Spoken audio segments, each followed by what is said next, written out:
Salut, j'espère que vous allez bien. Aujourd'hui, je vous retrouve pour vous parler de Conscious Living. Qu'est-ce que le Conscious Living? Pourquoi je vous parle plus de ça que de zéro déchet, par exemple? C'est vrai que j'aspire à un mode de vie plutôt simple, mais surtout respectueux de mon environnement, ce qui englobe beaucoup de choses bien au-delà de la réduction des déchets. Aujourd'hui, en partenariat avec le site Casidomi qui vend des produits alimentaires, cosmétiques, ménagers sains, je vais vous proposer 10 astuces simples, mais surtout accessibles à tous, où que vous vous trouviez. C'est parti!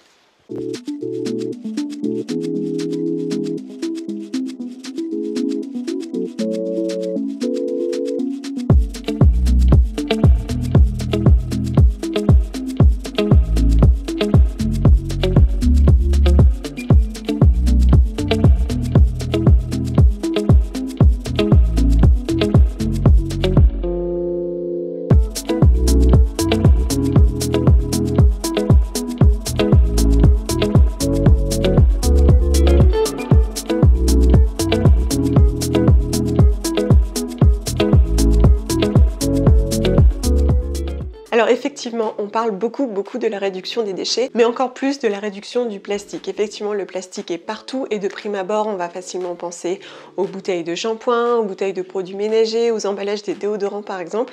Et ça, je vous en ai vraiment beaucoup parlé, notamment avec les cosmétiques solides. Récemment, je vous parlais encore du shampoing solide qui donne une chevelure de sirène, n'est-ce pas? Mais aujourd'hui, je voudrais aussi vous parler des petits objets du quotidien que l'on achète en plastique sans vraiment se poser la question parce qu'on les achète désormais par habitude tout simplement. À titre d'exemple, cette fameuse brosse à récurer avec laquelle on va autant nettoyer des surfaces que peut-être de la vaisselle. Souvent, elle est en plastique. Depuis quelque temps, nous sommes passés sur une alternative en bois et métal dont la tête est interchangeable. C'est absolument génial, ça fonctionne super bien. On l'utilise pour nettoyer par exemple des grosses casseroles ou bien pour nettoyer l'évier, le lavabo ou des surfaces vraiment très sales. Et lorsque les brins sont vraiment tordus, usés ou abîmés, on change simplement la tête et on conserve le manche. C'est top et ça reste une alternative beaucoup plus éco-responsable. Réduire sa consommation d'eau. Alors bien sûr, si on a la possibilité, l'idéal est de collecter l'eau de pluie un maximum dans de gros réservoirs. À la maison, je vous disais récemment, une autre petite astuce, c'est de collecter l'eau froide, le premier jet d'eau froide de la douche du matin ou du soir qui est perdu parce que cette eau est absolument glacée et qu'il est impossible de se mettre en dessous, en tout cas moi je ne peux pas. De la collecter dans un petit arrosoir, un petit seau ou bien un autre petit contenant comme pour par exemple faire tremper sa culotte menstruelle. On peut utiliser cette eau pour arroser les plantes ou tout simplement pour nettoyer les légumes. Ce qu'on peut faire également, c'est installer un modérateur de débit. Alors je ne vais pas vous mentir, j'étais assez sceptique au début. Quand on l'a installé, je me suis demandé si c'était pas plus un truc à faire mousser qu'autre chose. Et finalement, le lendemain, en allant remplir mon pichet, vous savez le pichet d'eau que je vais renverser ensuite dans ma fontaine filtrante, je me suis aperçue que c'était beaucoup plus lent. Effectivement, je pense que le débit est quasiment 2 fois moins rapide, ce qui veut dire qu'on a vraiment un gain aussi économique que écologique. Alors c'est vraiment intéressant, notamment avec mon fils qui certes éteint l'eau pour se laver, etc. mais ne sait pas encore forcément très bien ajuster le débit de l'eau. On utilise énormément d'eau potable pour notre douche et même si on fait attention, je trouve vraiment intéressant et pertinent de pouvoir réduire le débit avec ce genre de petits ustensiles qui s'installent très facilement. D'ailleurs on l'a fait faire à mon fils. Avec ses petits doigts, c'était parfait.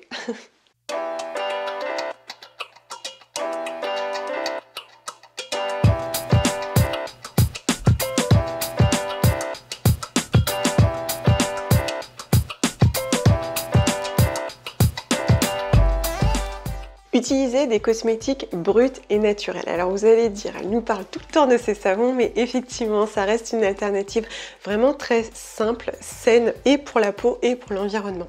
Alors l'avantage du savon, c'est qu'effectivement c'est très facile à mettre en place dans le quotidien, peut-être juste pour se laver les mains et puis ensuite sous la douche. Un savon finalement ça n'est jamais que des corps gras saponifiés et de la soude. Selon les modèles et les compositions, on peut avoir de l'argile, des huiles essentielles pour adapter au type de peau différents, mais ça reste quelque chose de vraiment très simple et sain, dépourvu d'emballage plastique. Vous me dites souvent avoir des petits soucis avec ces savons qui fondent très vite. Et bien la petite astuce, c'est juste d'installer un petit loofah en dessous. Ce sont des fibres naturelles totalement aérées qui vont éviter d'avoir de l'eau stagnante et donc éviter que le savon fonde trop vite. On peut également utiliser des beurres végétaux, des huiles végétales, autant de matières vraiment simples et saines que la peau tolère très bien. Alors parmi parmi mes favoris, je vous disais, il y a l'huile de jojoba, l'huile de noyau d'abricot qui est un petit peu plus visqueuse. Le beurre de karité aussi beaucoup plébiscité parce que très nourrissant et très réparateur. Ce sont des corps gras très simples qui font énormément du bien à la peau et par conséquent à la santé et à la planète. Jardiner, cultiver et observer la vie. Et c'est en ce sens que je préfère parler de conscious living que de réduction des déchets parce que tout ça s'imbrique aussi avec une idée d'avoir aussi de la gratitude pour les ressources qui me sont offertes par la nature. Et cultiver, jardiner aide beaucoup à ressentir cette reconnaissance profonde plutôt que de déraciner et de détruire. Que l'on se trouve en appartement ou en maison, désormais on peut tous un minimum cultiver et jardiner, que ce soit au bord de notre fenêtre ou de notre balcon. Là on a testé un petit kit, c'est vraiment trop mignon. Il y a 3 petits compartiments. On reçoit des petits disques de terre, alors je pense que dedans il y a aussi un petit peu d'engrais que l'on doit réhydrater avec de l'eau de pluie. On met les petites graines, donc on a des aromates, du basilic, de la ciboulette. On arrose encore un petit peu et puis surtout on en prend soin. Alors c'est vrai que les aromates ça met un petit peu de temps à pousser, mais tout ça aussi contribue à l'équilibre de l'écosystème. On peut également semer des plantes mellifères pour les abeilles. Autant de petits gestes qui ont énormément d'importance pour l'environnement, qui contribuent à l'équilibre de la terre et à l'avenir. Ce sont des petits gestes simples, sains, mais à grand impact qui nous permettent aussi de nous reconnecter à la nature et à la vie.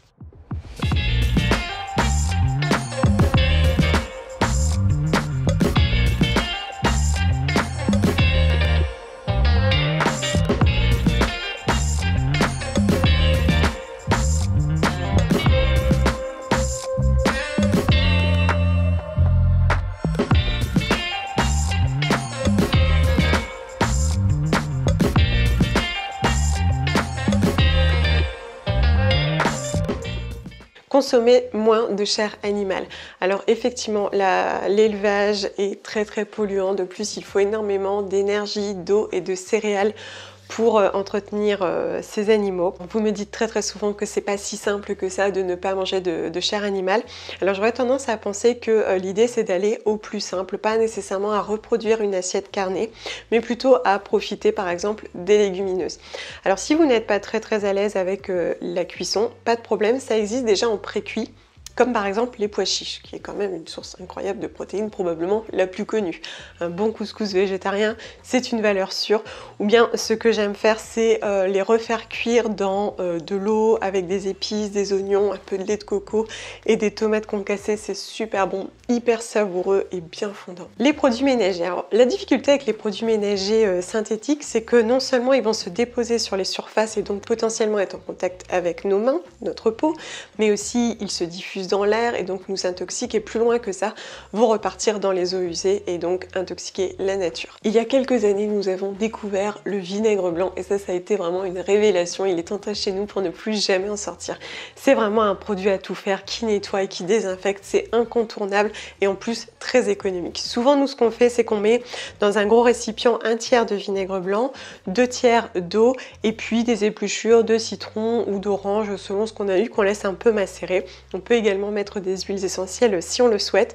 Et alors ça je vais l'utiliser pour nettoyer les surfaces, les poignées de porte, les poignées de fenêtre. Ça fonctionne vraiment très bien. Ce que j'aime beaucoup utiliser c'est aussi tout ce qui est acide citrique, percarbonate, bicarbonate et cristaux pour plus décaper, nettoyer parce que ce sont des matières plus abrasives.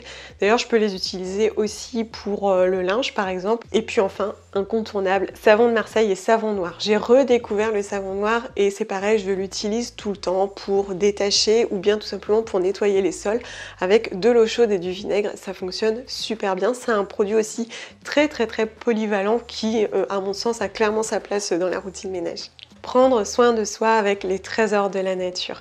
En ce moment, par la force des choses, on est un petit peu inquiet, on est un petit peu stressé, on peut peut-être avoir du mal à trouver le sommeil. Du coup, en ce moment, je profite de la magie de l'aromathérapie. Alors, les huiles essentielles sont vraiment des trésors de la nature, mais à consommer avec précaution et mesure. Ce n'est pas parce que c'est extrait de la nature que c'est inoffensif et qu'on peut ne pas y réagir tout simplement. L'idéal est vraiment de suivre les conseils des aromathérapeutes. Ce que je fais depuis quelques temps, c'est que le soir, donc en fin de journée, je monte imbiber la tige de mon petit arbre diffuseur par capillarité de lavande fine. Alors la lavande fine, c'est un petit peu l'incontournable à avoir dans son aromathèque, le premier pas. Elle est connue pour être apaisante, elle réduit la nervosité, l'agitation, elle serait même connue pour être antidépressive. Et alors ce diffuseur, qui fonctionne donc sans électricité, va diffuser très très lentement dans l'atmosphère, ce qui fait que quand on va aller se coucher, il y aura une petite odeur diffuse, très très apaisante qui sera installée. C'est tout doux et ça fonctionne super bien. Consommez majoritairement de l'eau claire. Je vous en parle beaucoup pour prendre soin de vous, pour vous sentir bien, boire de l'eau claire et donc pas des boissons transformées. C'est vrai que nous consommons énormément d'eau à température ambiante et vous me parlez régulièrement de notre grosse fontaine filtrante qui est quand même assez onéreuse. Alors il faut savoir que pendant les vacances notamment, lorsque nous partons en slow travel, en camping, etc., on emporte un petit morceau de charbon qui va filtrer et reminéraliser. Alors surtout ce que j'aime dans cette alternative qui en plus est très économique, c'est qu'il enlève le goût désagréable de l'eau du robinet. Ça fonctionne super bien. Donc je laisse l'eau filtrée pendant 2 heures. Ensuite, je le transvase dans ma gourde et puis je remets de l'eau pour que ça soit filtré ensuite. C'est très très facile, même mon fils peut le faire, c'est parfait. Faire soi-même cuisiner, j'ai bien conscience qu'on n'aime pas tous autant cuisiner, mais il est vrai que pour avoir accès à un produit vraiment sain, dépourvu de colorants, d'additifs ou même d'huile de palme, l'idéal est de cuisiner. Alors bien sûr, on n'est pas obligé de faire de la grande cuisine et c'est ce que je vous dis tout le temps, faire des pâtisseries très très simples, faire des pancakes par exemple ou bien des cookies, c'est vraiment très facile. Je vous remettrai des recettes en dessous si vous avez envie de vous laisser tenter par des recettes à 3, 4 ou 5 ingrédients. Et puis aussi c'est très satisfaisant, très gratifiant de se dire que c'est nous qui l'avons fait. Ça nous permet aussi de bien nous reconnecter avec notre alimentation au quotidien.